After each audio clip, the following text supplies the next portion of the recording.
नमस्कार, मैं धर्मेंद्र कुमार। प्रगति क्लासेस के YouTube चैनल में सभी का बहुत बहुत स्वागत। चर्चा करेंगे प्रगति परीक्षा वर्दी वाला टेस्ट सीरीज क्रमांक 4। काफी महत्वपूर्ण प्रश्न लिए गए हैं, तो देख लेते हैं। सबसे पहला प्रश्न है, विडाल टेस्ट किसकी जांच के लिए किया जाता है? ठीक है, तो पहला जो प्रश्न है, विडाल टेस्ट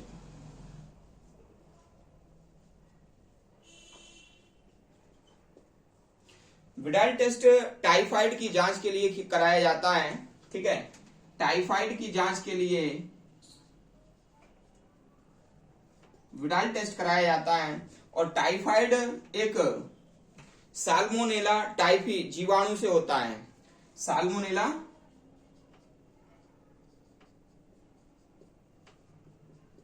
टाइफी जीवाणु से होता है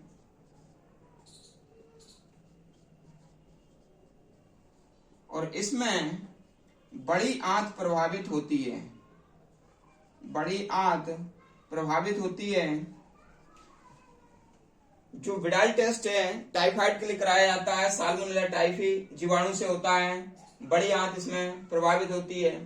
तो ये जानकारी हमको याद रखना है। इसी के साथ जो टाइफाइड होता है वो दूषित जल और भोजन करने से होता है। दूषित जल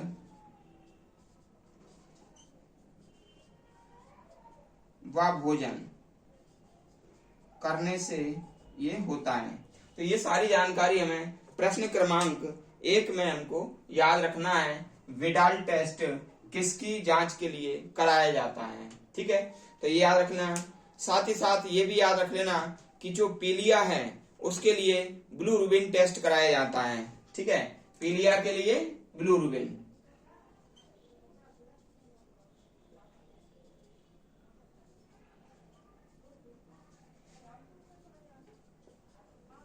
पीलिया के लिए बिलिरुबिन टेस्ट कराया जाता है।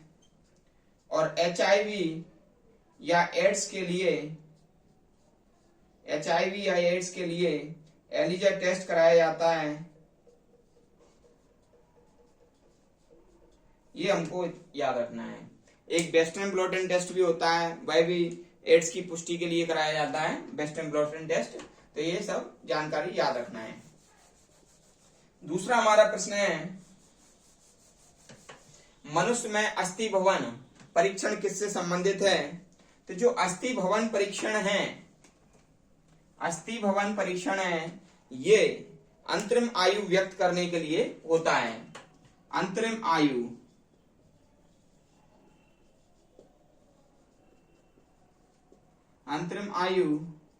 ज्ञात करने के लिए ये अस्थि भवन परीक्षण मतलब कराया जाता है। नेक्स्ट अपना तीसरा प्रश्न है, किसे हृदय का प्रारंभिक पेसमेकर कहते हैं? तो जो हृदय का प्रारंभिक पेसमेकर होता है, ये हृदय का प्रारंभिक जो पेसमेकर है, ऐसे नोड को कहते हैं। किसको कहते हैं? ऐसे नोड को। तो ऐसे नोड है, इसको कहते हैं साइनो आरिकुलर नोड। ठीक है ना, साइनो आरिकुलर नोड कहते हैं। तो इसे हृदय का प्रारंभिक पेसमेकर कहा जाता है, यह हमें याद रखना है। फिर है, ऊंट का पहला क्लोन किस देश ने बनाया? तो जो पहला क्लोन है ऊंट का, वह दुबई देश ने बनाया था। ठीक है, ऊंट का पहला क्लोन के बारे में हिस्ट्री देख लेते हैं कि जो क्लोन है, ठीक है, क्लोन ऊंट का सबसे पहले ऊंट का क्लोन दुबई देश ने बनाया था और ये बनाया था 2009 में। ठीक है, और इस ऊंट के क्लोन का नाम था इंजाज। ऊंट के क्लोन का नाम था इंजॉज। और विश्व में सबसे पहले भेड़ का क्लोन बनाया गया था। ठीक है, विश्व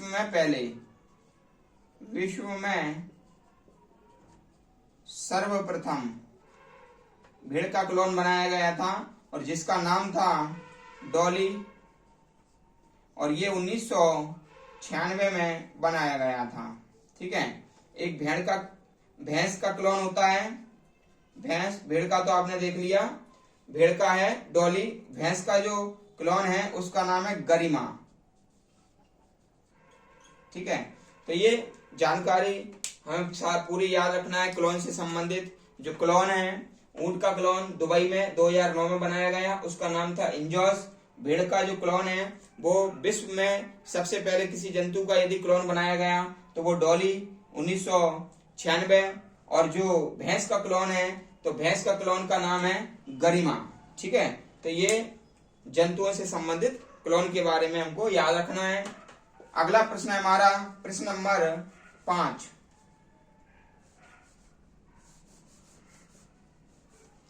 तो प्रश्न नंबर 5 कहता है कि पोलियो की रोकथाम का प्रभावी वैक्सीन किसने तैयार की थी। ठीक है, तो सबसे पहले हम जान लेते हैं कि जो पोलियो की जो वैक्सीन है,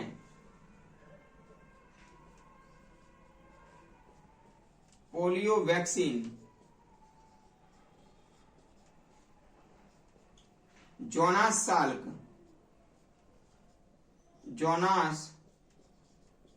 साल्क ने बनाई थी। ठीक है, पोलियो की जो वैक्सीन है वो जोनास साल्क ने बनाई थी, लेकिन पोलियो की जो ड्रॉप है, पोलियो की ड्रॉप ये साबिन ने तैयार की थी। पोलियो की ड्रॉप साबिन ने तैयार की थी। और पोलियो जो है ना, पोलियो माइलेटिस वायरस से होता है। पोलियो होता है पोलियो माइलेटिस वायरस, पोलियो माइलेटिस वायरस से होता है। ठीक है ना, और ये दूषित जल के सेवन करने से होता है।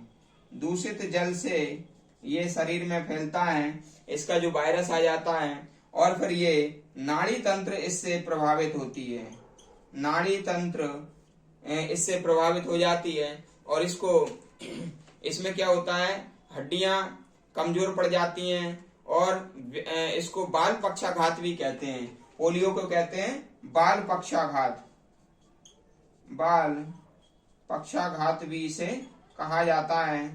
ठीक है, और भारत सरकार ने 15 अगस्त 1995 से पल्स पोलियो अभियान चलाया था। पल्स पोलियो अभियान चलाया।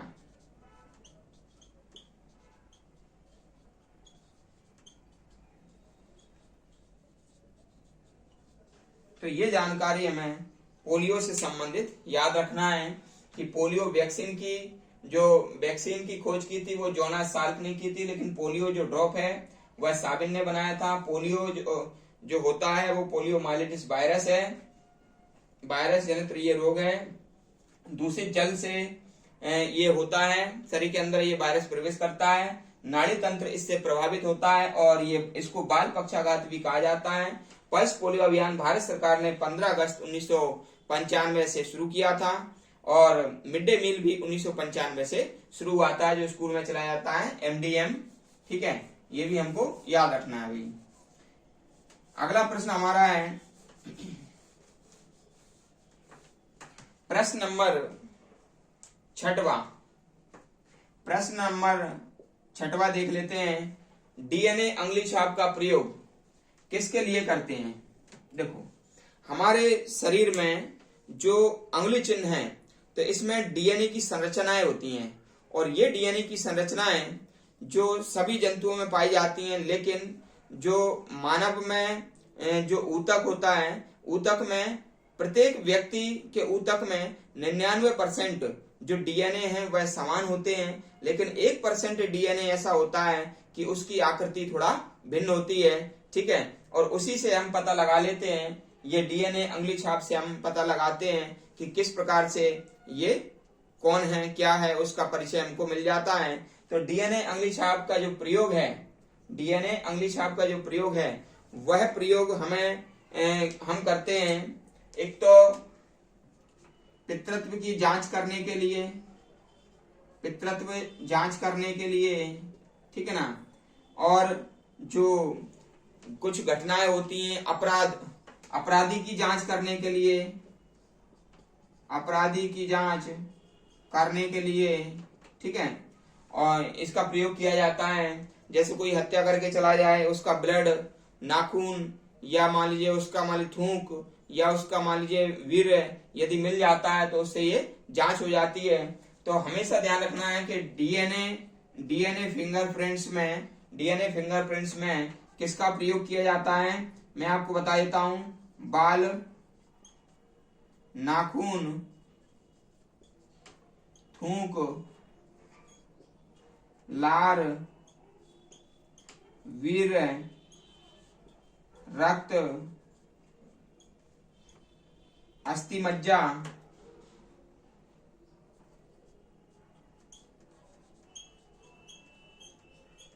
ठीक है, इनका प्रयोग इसमें कर सकते हैं। मान लीजिए यदि ये चीजें मिल जाती हैं तो उसका डीएनए जांच हो जाएगा अपराधी व्यक्ति का, या पितृत्व की जांच करना है उसका, ठीक है। तो ये हमको याद रखना है।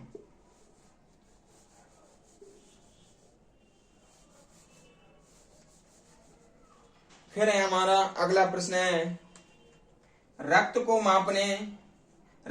को मापने वाला जो उपकरण है वो क्या है भाई? तो रक्तदाब है, ठीक है। तो रक्तदाब जब मापते हैं वो स्पिग्नोमैनोमीटर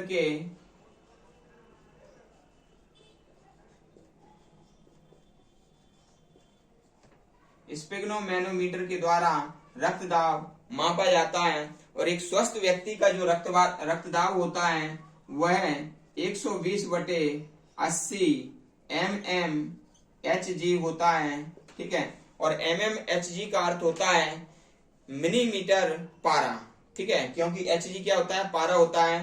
तो 180 mmHg मिलीमीटर पारा होता है। 80 को कहते हैं डायस्टोल,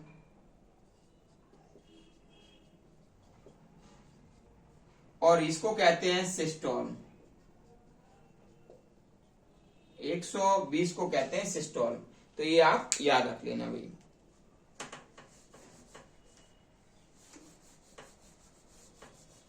फिर आता है अगला प्रश्न, पेनिसिलिन की खोज किसने की? ठीक है, पेनिसिलिन।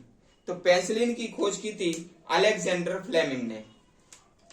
अलेक्जेंडर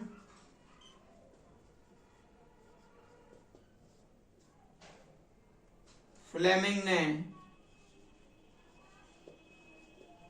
पेनिसिलिन की खोज की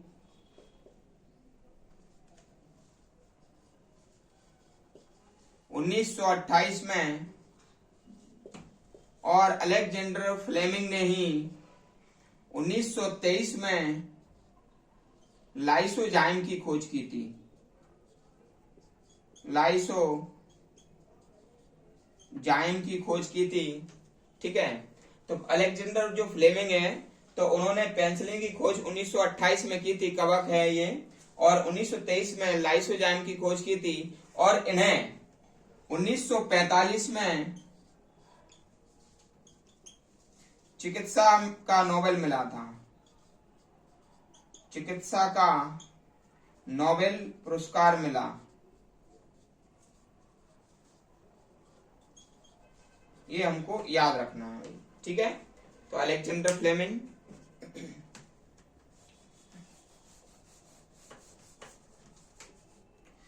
फिर अगला प्रश्न है हमारा, ईईजी किससे संबंधित है?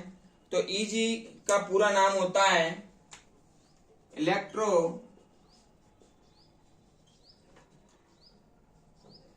एनसेफेलोग्राफ।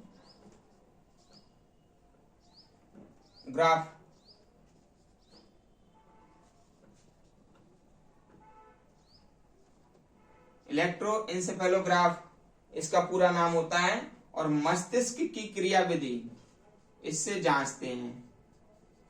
मस्तिष्क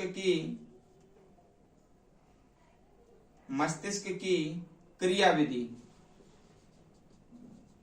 ठीक से चल रही है, मस्तिष्क की क्रियाविधि या नहीं, इससे नापते हैं। और इलेक्ट्रोएन्सेफेलोग्राफी इसका पूरा नाम है, इलेक्ट्रोएन्सेफेलोग्राफी। और ऐसे ही हृदय का होता है। हृदय में यदि गड़बड़ी होती है तो ईसीजी के द्वारा उसको चेक करते हैं, और इसका मतलब होता है इलेक्ट्रोकार्डियोग्राम।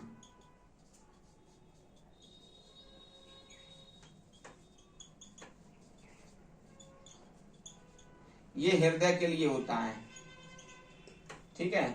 ईसीजी हृदय के लिए होता है और ईईजी मस्तिष्क की गड़बड़ी को मापने के लिए इसका प्रयोग किया जाता है, चेक करने के लिए, ठीक है। फिर अगला प्रश्न है और लास्ट प्रश्न है, पहला सफल हृदय प्रत्यारोपण किसने किया था? देखो, हृदय प्रत्यारोपण यानी कि अंगदान, ठीक है, यानी कि एक व्यक्ति के शरीर का अंग दूसरे व्यक्ति में लगा देना, तो उसको कहते हैं हृदय मतलब अंग प्रत्यारोपण, और उसी के अंतर्गत आता है हृदय प्रत्यारोपण। तो दक्षिण अफ्रीका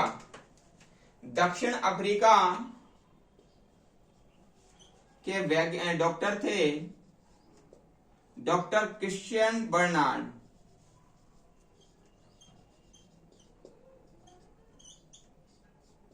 इन्होंने सबसे पहले सफल हृदय प्रत्यारोपण किया, ठीक है। लेकिन यदि बात आती है कि भारत में हृदय प्रत्यारोपण सबसे पहले किसने किया, तो एक डॉक्टर है पीके सेन। तो इन्होंने हृदय प्रत्यारोपण किया था, लेकिन इनका क्या है, सफल नहीं हो पाया, ये रह गए असफल, ये इसमें असफल रह गए। फिर डॉक्टर वेणुगोपाल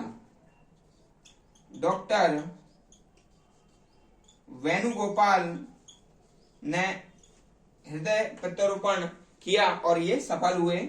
तो भारत में सफल हृदय प्रत्यारोपण किसने किया? डॉक्टर वेणुगोपाल ने, और विश्व में क्रिश्चियन बर्नार्ड ने किया, ठीक है। और भारत में देवीलाल नामक पेशेंट का हृदय प्रत्यारोपण किया गया था। इनने जो हृदय प्रत्यारोपण किया वो देवीलाल का किया, ठीक है।